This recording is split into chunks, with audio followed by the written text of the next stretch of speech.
Muy bien, hermanos, ahora sí vamos con la predicación de esta mañana, que el Señor nos pueda ayudar.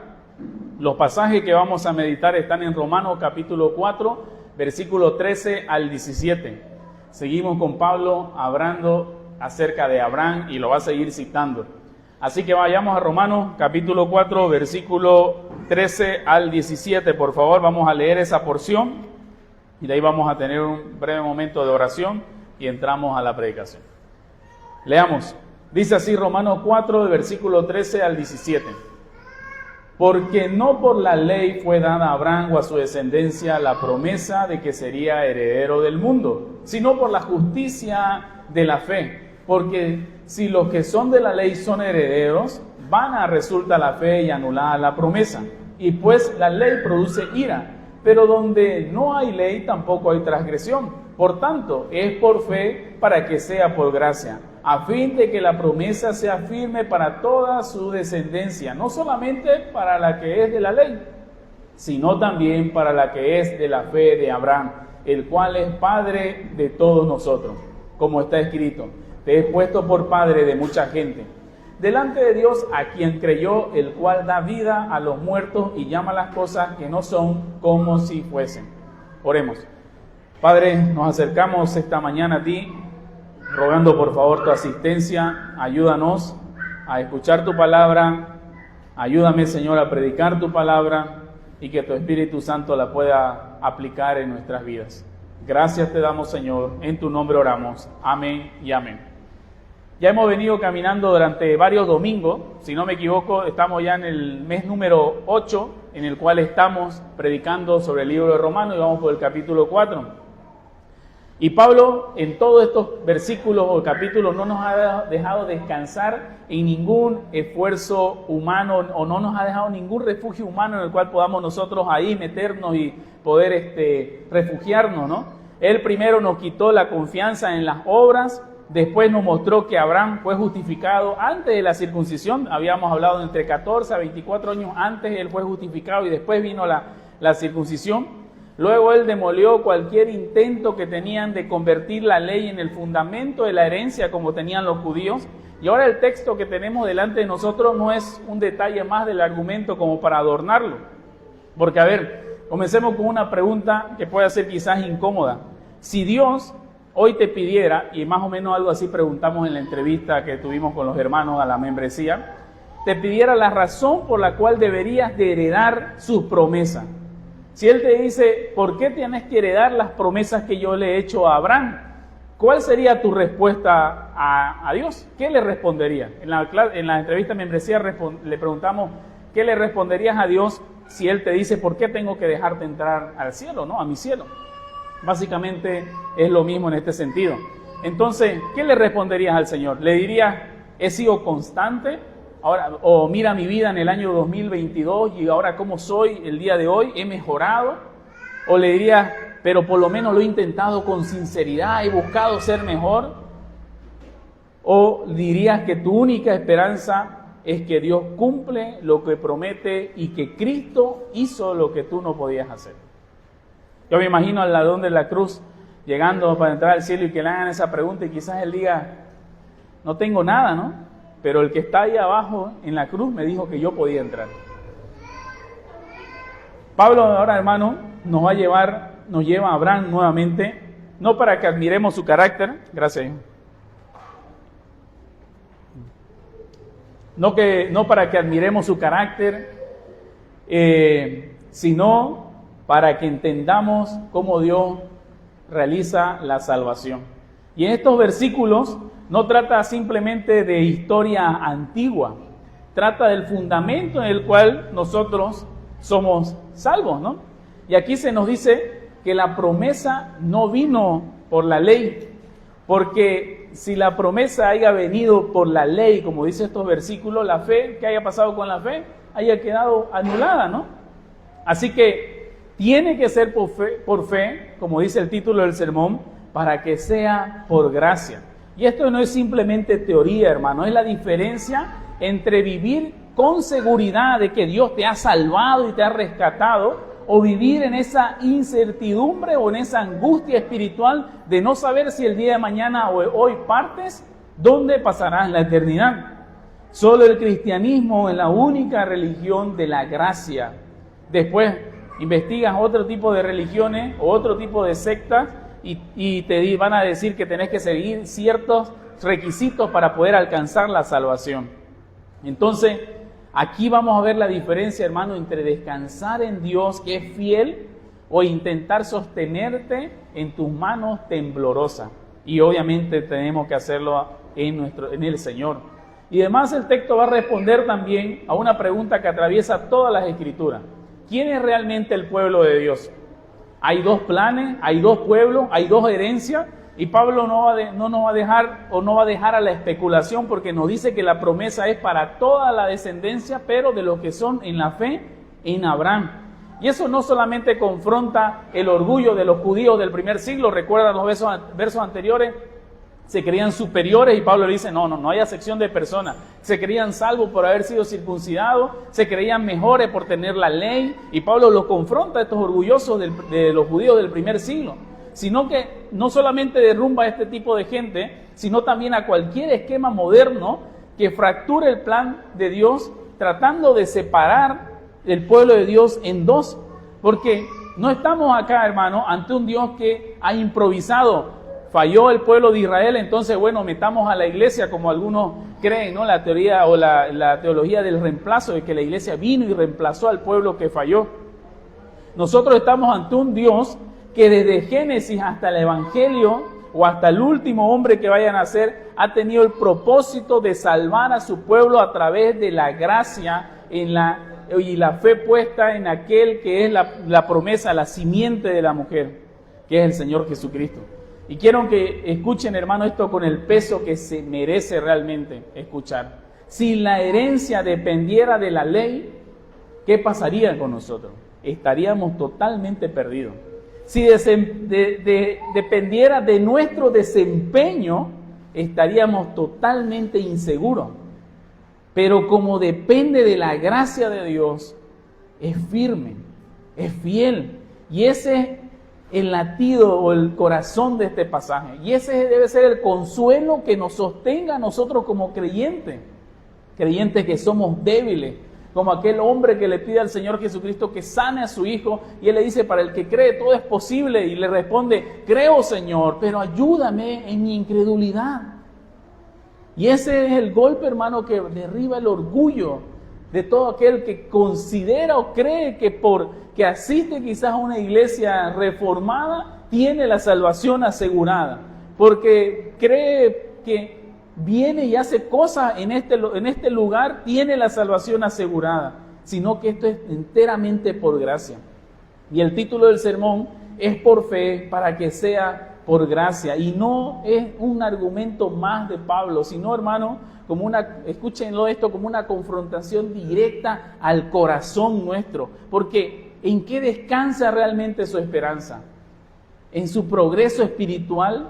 ¿En su disciplina? Porque ahora sí aplico las disciplinas espirituales que el Señor dice, y por ende Él tiene que mirarme de mejor manera. ¿O descansa en ese Dios que da vida a los muertos y llama las cosas que no son como si fuesen? Porque al final, hermano, de este sermón esperemos podamos entender que Dios salva solamente por la gracia y aquella fe puesta en el Señor Jesucristo, y no en la ley. Y si estás confiando en la ley, hermano, tendrás un destino no tan bueno al final, ¿no? Hay que descansar en la promesa. Y el primer punto, hermano, de este sermón es: la promesa no vino por la ley. Va a estar basado en el versículo 13. La promesa no vino por la ley. El segundo punto: si es por ley, la fe queda anulada. Si es por ley, la fe queda anulada. Versículo 14 al 15. Y el versículo 16 al 17 va a ser nuestro tercer punto, que es el mismo título del sermón: es por fe para que sea por gracia. Es por fe para que sea por gracia. Leamos el versículo 13, hermano. El primer punto: la promesa no vino por la ley. Dice así, el versículo 13 solamente: Porque no por la ley fue dada a Abraham o a su descendencia la promesa de que sería heredero del mundo, sino por la justicia de la fe. Pablo ya está diciendo algo, hermano, que tendría que resultar obvio, ¿no? Por todo lo que venimos escuchando ya en estos capítulos o en estos versículos de Romanos. No fue por la ley. Y aquí Pablo va a comenzar con un porqué. Él no está cambiando de tema ni está diciendo ninguna otra cosa novedosa, está en realidad profundizando, porque él ya dijo que Abraham fue justificado antes de la circuncisión. Y ahora él añade que tampoco fue por la ley, o sea, no fue justificado por la circuncisión, no fue justificado tampoco por la ley. Y aquí debemos nosotros detenernos, estimados hermanos, y poder ver por qué Pablo nos está haciendo un detalle, porque Pablo no está haciendo un detalle cronológico sin importancia. Él está dando un argumento para la gente que está escuchando, porque la ley no le fue entregada a Abraham en sus manos. Recordemos que la ley fue dada siglos después de Abraham, no es contemporánea al tiempo de Abraham, no fue para Abraham el marco de su justificación, no fue el instrumento que utilizó Dios para su herencia, porque en Gálatas 3, del versículo 16 al 18, Pablo dice que la promesa fue hecha a Abraham y a su simiente. Y él añade algo clave en estos versículos de Gálatas, porque la ley vino como más de 400 años después. Y esa ley que vino más de 400 años después no puede o no invalida el pacto que Dios ya había ratificado con Abraham. Y aquí, hermanos, es un asunto que podríamos verlo de lógica, ¿no? Porque si Dios promete primero y le da esa promesa a Abraham, y siglos después él introduce la ley, entonces la ley no puede convertirse en la condición de aquello que ya fue prometido. O sea, a Abraham se le dio una promesa, la ley vino después y esa ley no fue una condición para Abraham porque no estaba la ley puesta como la tuvieron los israelitas entregada en el monte de Sinaí. La promesa entonces no nació como un salario al trabajo que tenía que hacer Abraham. ¿Recuerdan el verso 4 y el verso 5 de este mismo capítulo que decía que al que obra no se le cuenta el salario como gracia, sino como deuda, mas al que no obra, sino que cree en aquel que justifica al impío, su fe le es contada por justicia? Entonces, esto nació como una expresión de gracia soberana. Imaginémoslo así, usted tiene una herencia y usted entrega esa herencia a su hijo, pero años después usted le da unas reglas para su vida familiar, cómo él debe de conducirse.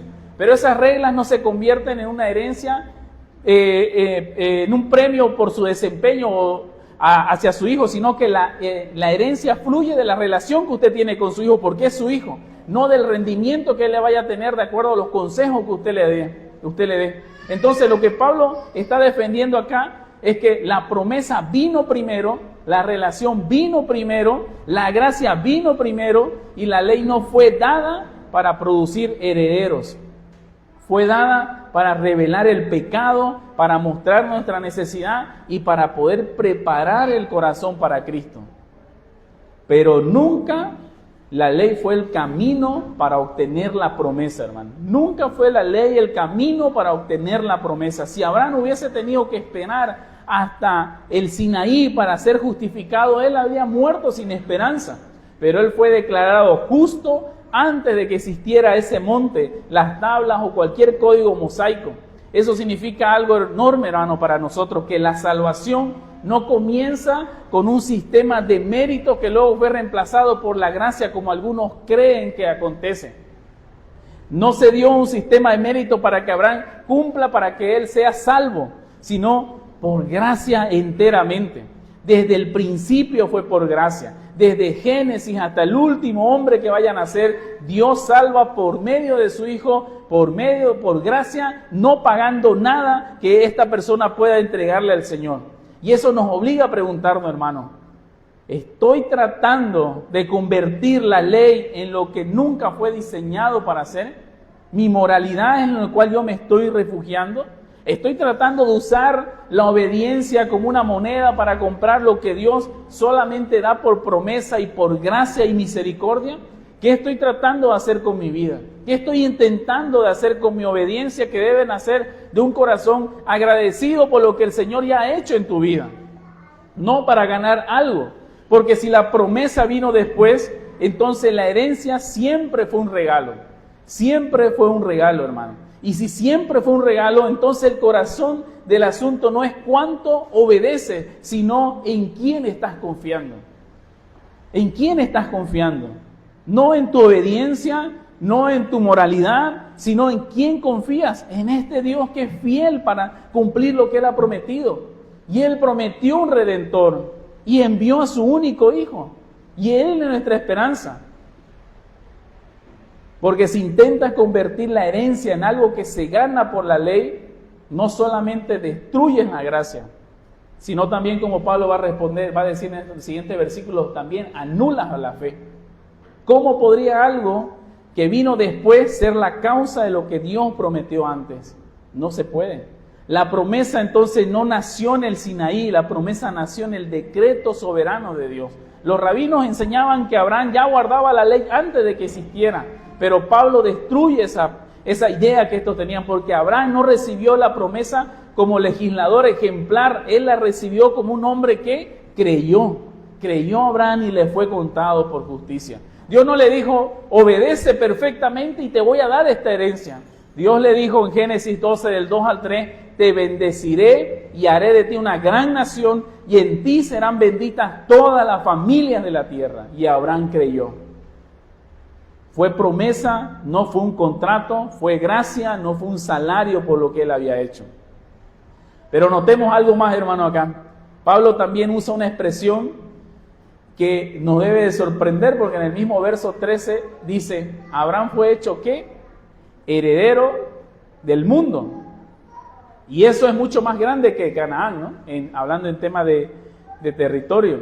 Si la promesa incluía tierra, como dice Génesis 15, también incluía descendencia numerosa, también incluía bendición para las naciones, pero Pablo aquí, hermano, inspirado por el Espíritu Santo, entiende que todo eso en realidad estaba apuntando a algo mucho mayor que simplemente un pedazo de tierra. Vamos a Gálatas capítulo 3, por favor, y el versículo 6.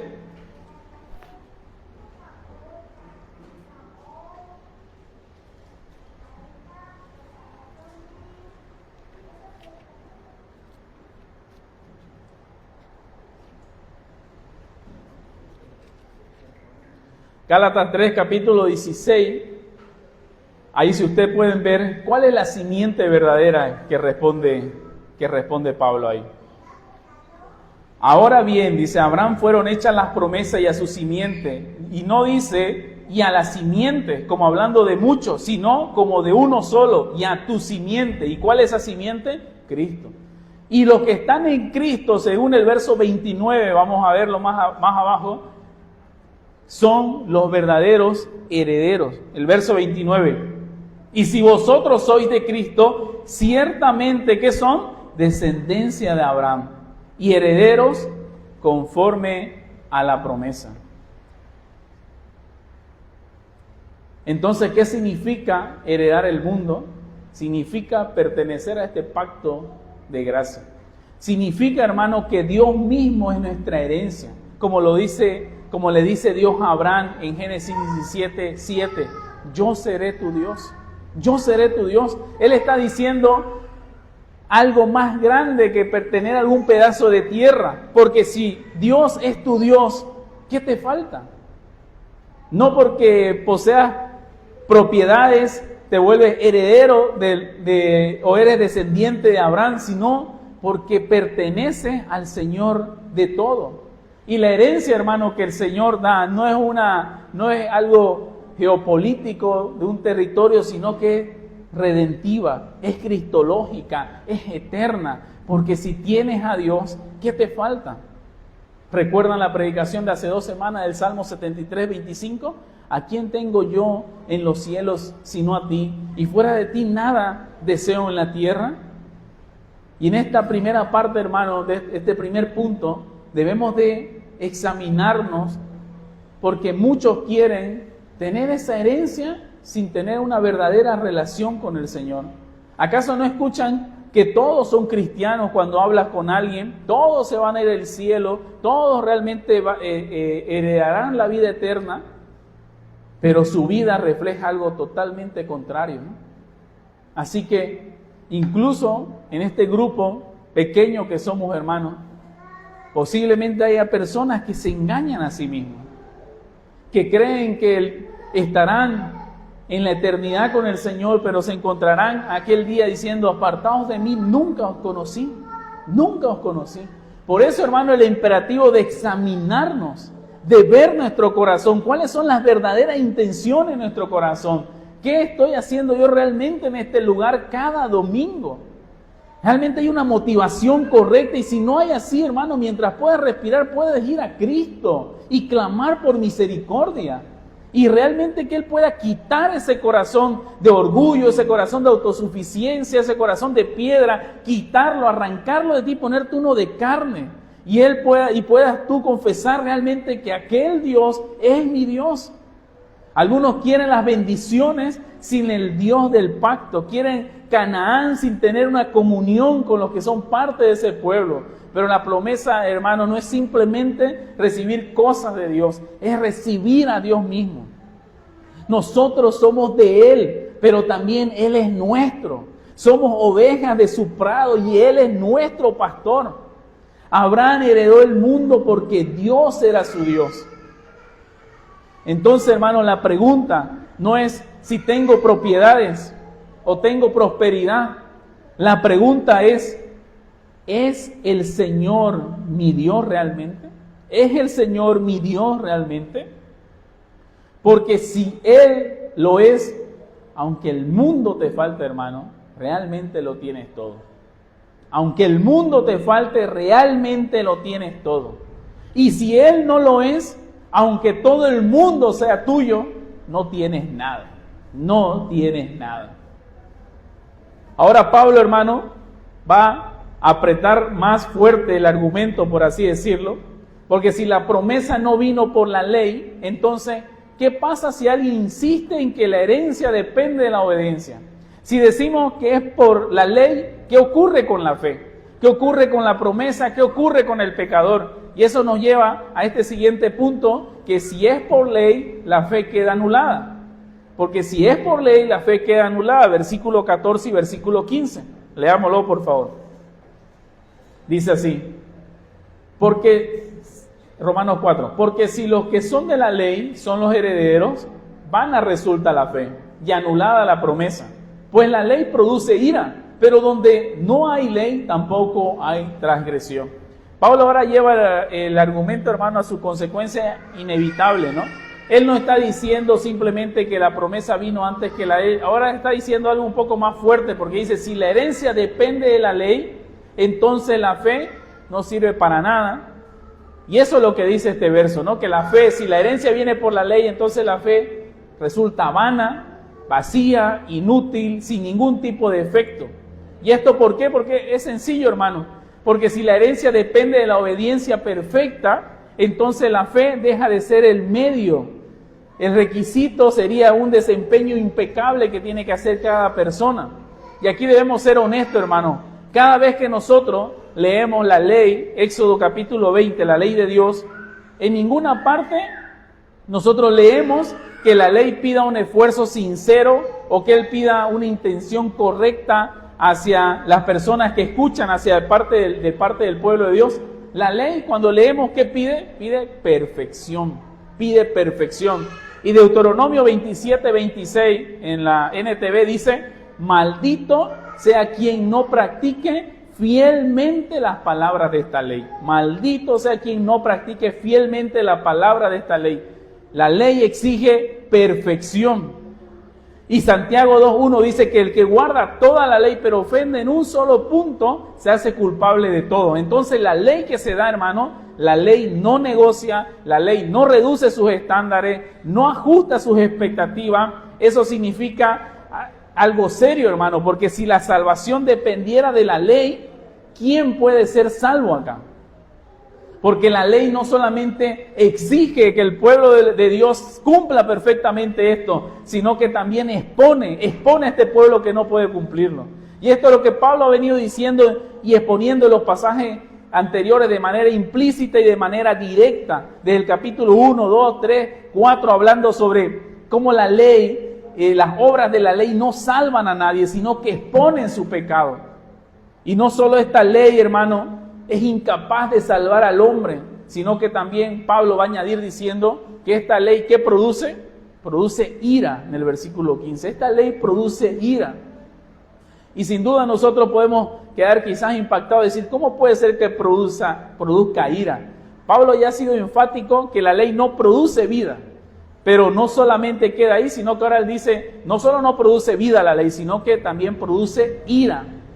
Y aquí tenemos que aclarar algo. Está diciendo ira, no está diciendo que la ley es mala. No está diciendo que la ley no es buena. No está diciendo que la ley sea injusta.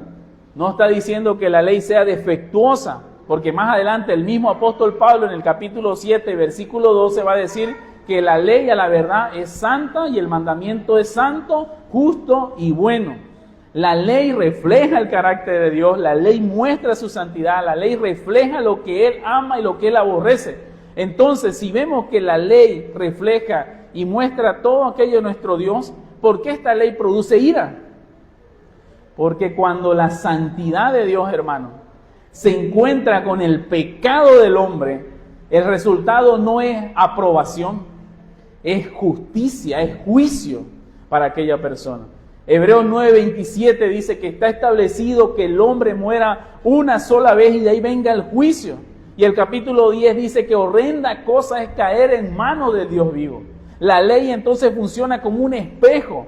La ley no crea la suciedad en tu vida, sino que te muestra, refleja. No inventa la culpa en la persona, sino que expone la culpa y la condenación que ella tiene. Porque antes del mandamiento el pecado ya estaba ahí.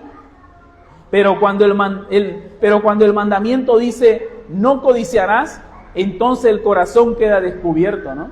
La gente puede ser que no escuche el 10º mandamiento de no codiciarás, pero ya hay ese pecado en su corazón. Pero cuando lo escucha, entonces queda revelado y el pecado queda definido, y al ser definido también queda condenado. Entonces la ley revela la transgresión, define el pecado, y al definirlo, hermano, nos pone en una posición de juicio, estar bajo juicio.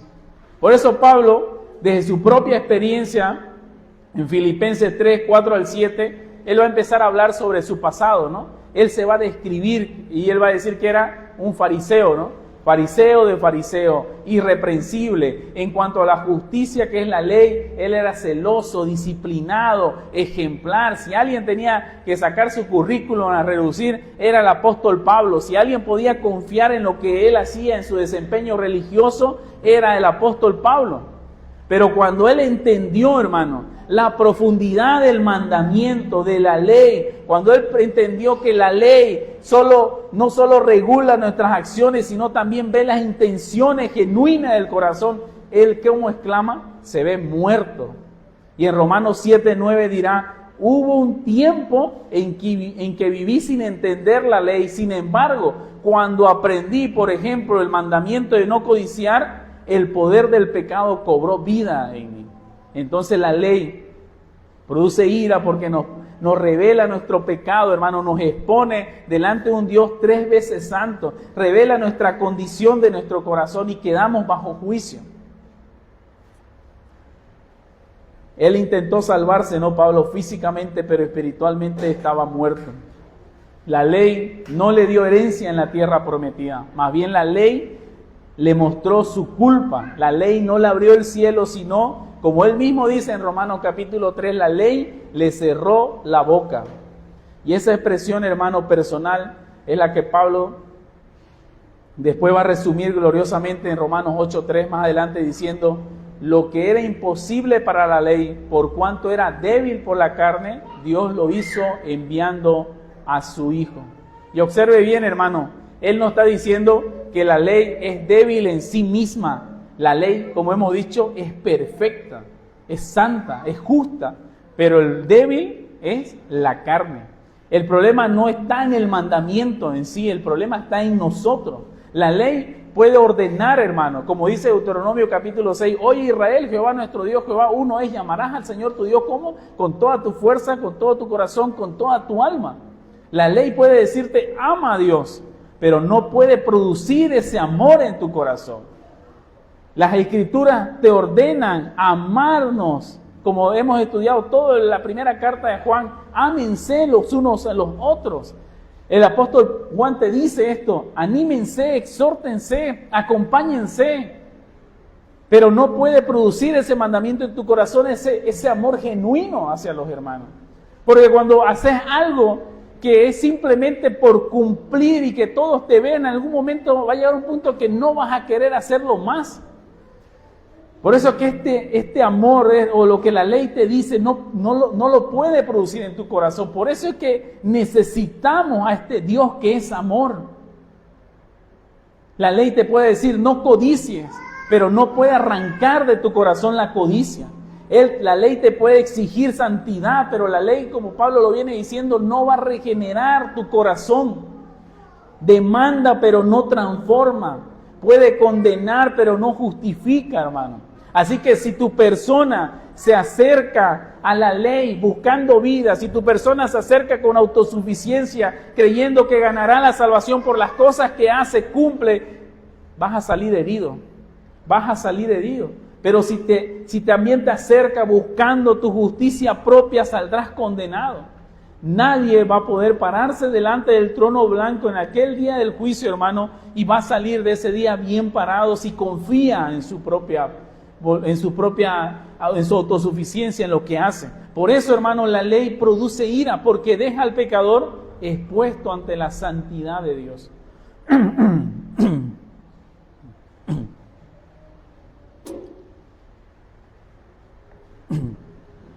Pero gracias a Dios, hermano, que la historia no termina en este versículo 15, ¿no? Porque donde la ley muestra nuestra incapacidad, Dios muestra su poder. Y escuchen esto, hermano. Si tu esperanza depende de tu obediencia constante, la promesa está muerta en tu persona. Si tu seguridad depende de tu rendimiento espiritual, siempre vivirás con temor. Porque nunca sabrás si hiciste lo suficiente. Nunca sabrás si obedeciste lo bastante que se requiere. Nunca sabrás si hoy compensaste lo que faltaste o fallaste el día de ayer. Y ya mencionamos, hermano, que Pablo dice que si si es por la ley, entonces la fe queda anulada. Por eso, hermano, gracias a Dios, gracias a nuestro eterno, bondadoso, misericordioso Dios, no es por la ley, no depende de tu constancia, de tu perfección, de tu capacidad, depende de lo que Dios prometió, y Él prometió enviar a su único Hijo a tomar nuestro lugar para que todo aquel que cree en Él no sea condenado y tenga vida eterna. Y hoy que escuchas este mensaje, que aún puedes respirar, lo único que se te pide es cree en Él. Cree en el Señor Jesucristo. Lo que no hemos podido hacer y nunca podremos hacer, Dios lo hizo enviando a su Hijo. Dios lo hizo enviando a su Hijo. Así que no es por ley, porque la ley produce ira. Entonces es por otro camino. No es por el camino de esa obediencia. Como le dije al inicio, nuestra obediencia, nuestros frutos son producto de lo que ya Dios ha hecho en nosotros, no para ganarnos nada. Y el punto 3 dice, es por fe para que sea por gracia. Versículos 16 y 17. Es por fe para que sea por gracia. Vamos a leerlo también. Por tanto, es por fe para que sea por gracia, a fin de que la promesa sea firme para toda su descendencia, no solamente para lo que es de la ley, sino también para la que es de la fe de Abraham, el cual es padre de todos nosotros. Como está escrito, te he puesto por padre de mucha gente. Y de ahí dice, delante de Dios a quien creyó, el cual da vida a los muertos y llama las cosas que no son como si fuesen. Pablo comienza diciendo, por tanto, después de decir que no es por ley, después de demostrar que la ley produce ira, después de dejar claro que si fuera por su desempeño, la fe queda anulada, Pablo ahora va a concluir que es por fe, pero observemos bien el propósito, dice, ¿por qué es por fe? Para que sea por gracia. La fe no es una obra alternativa ni tampoco es un mérito más aceptable. La fe es el instrumento que Dios usa para vaciar nuestras manos de cualquier indicio de autosuficiencia, porque esta fe no se compra, Esta fe se recibe, es un don de Dios, como Pablo lo va a decir después, más adelante en Efesios 2, ¿no? Pues por medio de la fe. Y esta fe es un don de Dios. Y esto para que nadie se gloríe. ¿Por qué? Porque por gracia somos salvos. Y Dios diseñó la salvación así, hermano, para que todo fuera por gracia. Para que nadie pueda gloriarse. Para que nadie pueda sacar pecho en aquel día y decir, yo he sido salvo por lo que yo he hecho, como aquel fariseo que oraba en el templo al lado de aquel publicano que ni siquiera podía levantar el rostro al cielo por confesando su pecado. Piensa esto, hermano, si dependiera de alguna medida de nosotros, y lo he venido diciendo en todo este sermón, si dependiera alguna medida de nosotros esto, hermano, la promesa sería incierta. Obviamente sería incierta si dependiera de nosotros. ¿Quién? Como dice la misma Escritura, ¿no? Maldito el hombre que confía en el hombre. Inclusive nuestros padres y a veces hasta nuestra misma esposa o esposo nos pueden fallar, pueden traicionar nuestra confianza. Entonces, si dependiera de alguna medida de nosotros, la promesa sería incierta, hermano. ¿Qué seguridad hay en nosotros? ¿Qué seguridad tienes? Si crees realmente en tu corazón que esto depende totalmente de Dios, hermano, esta promesa se vuelve firme en tu corazón. Y al confiar y creer en esto y que se vuelva firme en tu corazón, puedes estar tranquilo realmente. ¿Cuál es el temor a la muerte? Obviamente, seguro que nadie de los que estamos acá quisiéramos morirnos ya, pero si en algún momento nos toca partir, ¿cuál es el temor? Vivimos confiados en Él, que un día, cuando Él nos llame a su presencia, apagaremos la pequeña vela que tenemos para alumbrar nuestro camino acá, porque el sol de justicia nos iluminará completamente el rostro. ¿Qué seguridad hay en ti, hermano?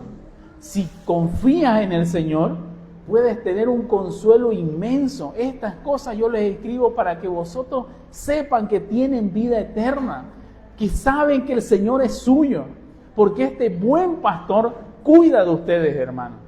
Aquel buen pastor que deja en seguridad a las 99 ovejas y va y lo busca a ustedes. Va y te busca a vos. Entonces tu salvación descansa en el plan eterno y eficaz de Dios. Él no dijo en la cruz del Calvario, consumado es y ahora sálvese quien pueda.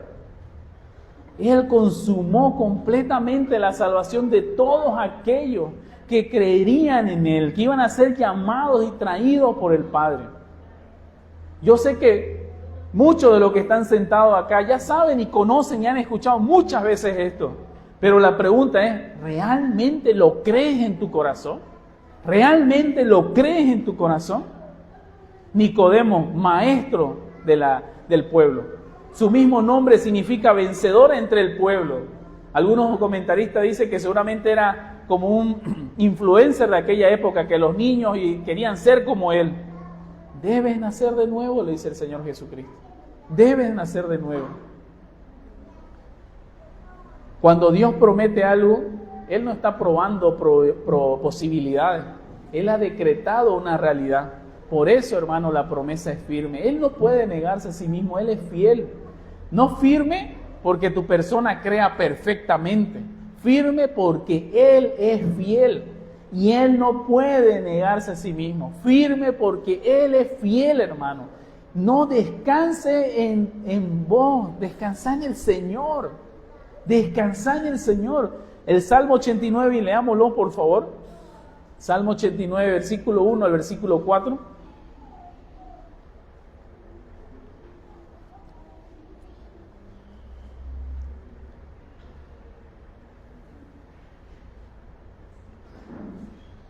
Dice así el Salmo 89.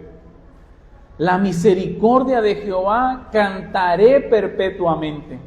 De generación en generación haré notoria tu fidelidad con mi boca. Porque dije, para siempre será edificada misericordia, en los cielos mismos afirmarás tu verdad.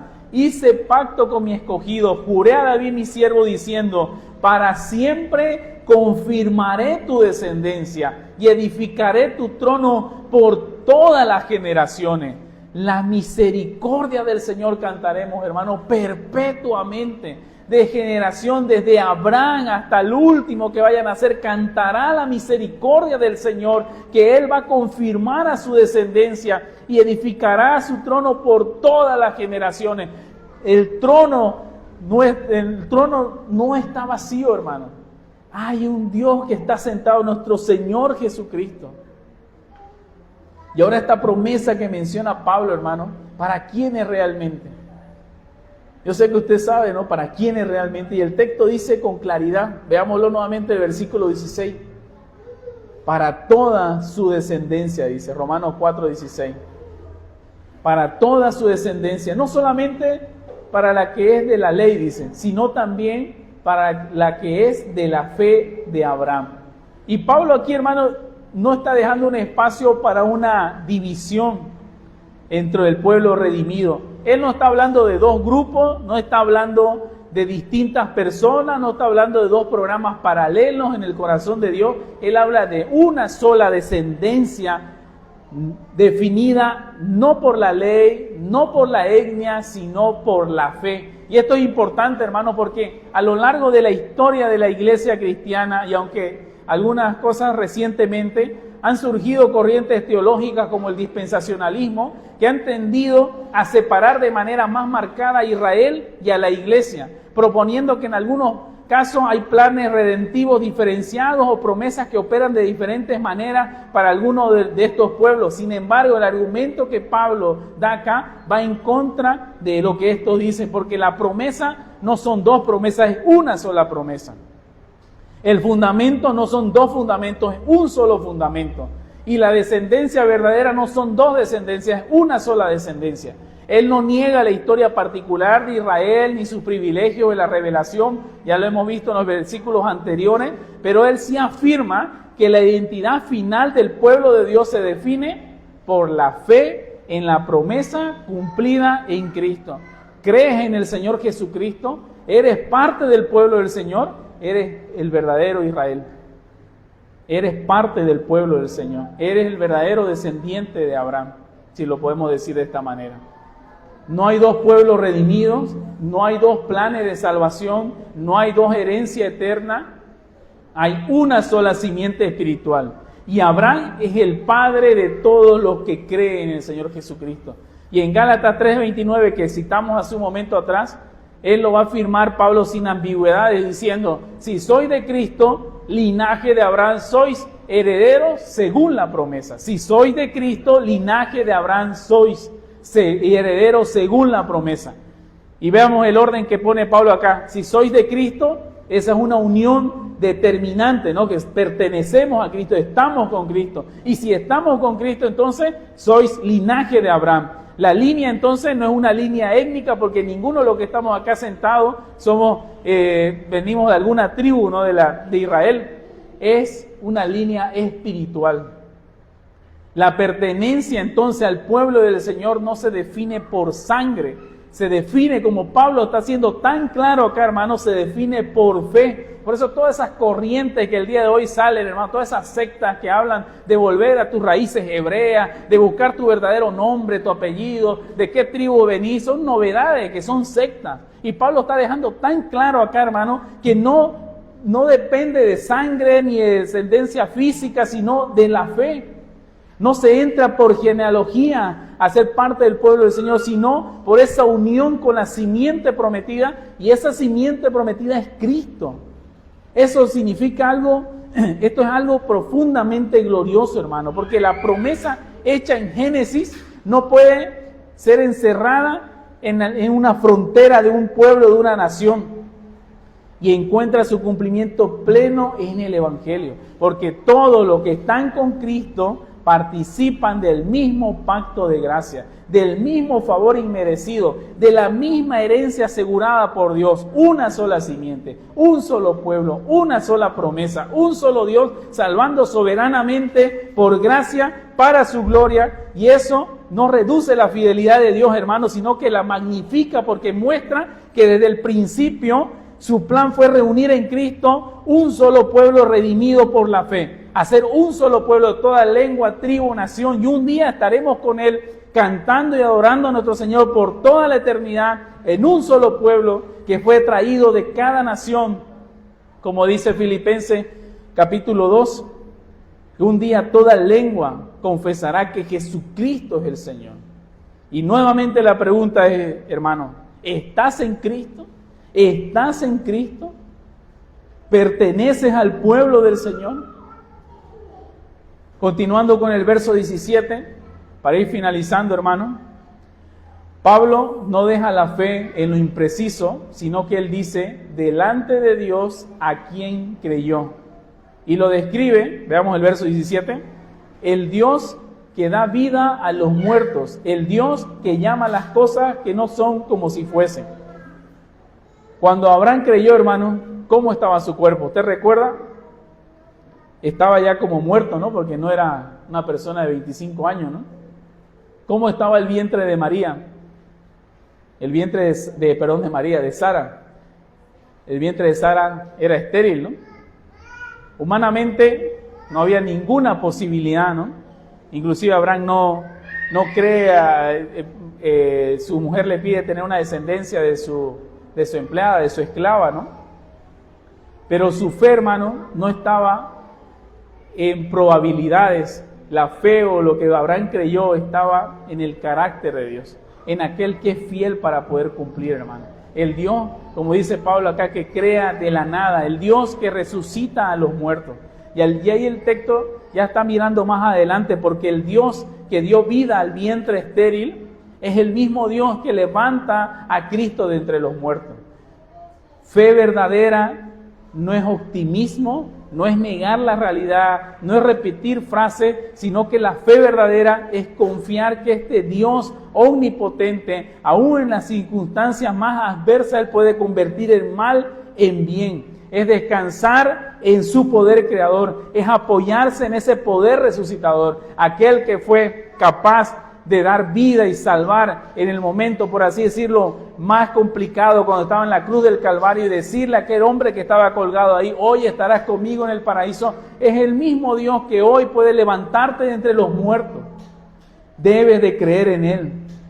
Debes de creer en Él. Si no estás en Él, o si hoy no conoces al Señor, es el tiempo de arrepentirse de tu pecado. Es el tiempo de confiar en Él. Es el tiempo de reconciliarte con el Señor. No dejes más, no digas mañana lo haré. Ciertamente que el mañana es incierto, aunque nuestro Dios ya está en el mañana, Él conoce. Pero si hoy, hermano, puedes respirar, hoy te ha dado el privilegio de sentarte en esta silla y escuchar un mensaje, ¿por qué endurecerás tu corazón como hicieron los israelitas en el desierto? Ven y corre a Cristo. Él ha prometido que todo el que viene a Él no lo va a echar fuera. No lo va a echar fuera. Que esta promesa, hermano, esté arraigada en nuestros corazones, no en lo que nosotros hacemos o somos capaces, sino por medio de Cristo, que es nuestro autor y consumador de nuestra salvación. Vamos a orar. Padre, gracias te damos por este tiempo que nos has dado. Gracias te damos, Señor, por permitirnos abrir tu santa palabra. Señor, rogamos que por favor puedas aplicar la misma en nuestros corazones y ayúdanos a no volvernos oidores olvidadizos, sino hacedores de tu palabra.